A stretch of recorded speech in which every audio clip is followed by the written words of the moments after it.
Google's Pixel Fold 2 has already leaked, but now we're getting our best look yet through CAD-based renders that show off the wild camera bump, reveal the bigger size, and also show the inner display BZ posted to SmartPre. These renders of the Pixel Fold 2 show the device in line with previous leaks. According to this leak, we're looking at a cover display measuring in at about 6.4 inches. That's a big increase from the 5.8-inch display on the original Pixel Fold, and even larger than the 6.31-inch screen on the front of the OnePlus Open.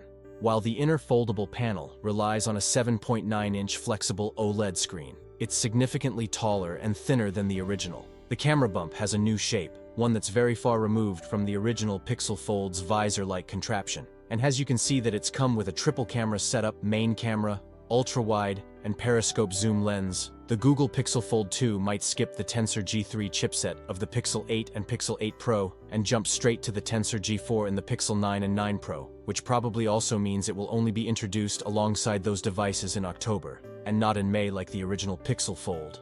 And upcoming Google Tensor G4 Geekbench score revealed. The Pixel Fold 2 features 16GB of LPDDR5 RAM, and 256GB of UFS 4.0 storage. Let me know in the comments below your thought. That's it for today's video. If you enjoyed it, don't forget to like, comment, and subscribe for more content. Thanks for watching, and I'll see you in the next one.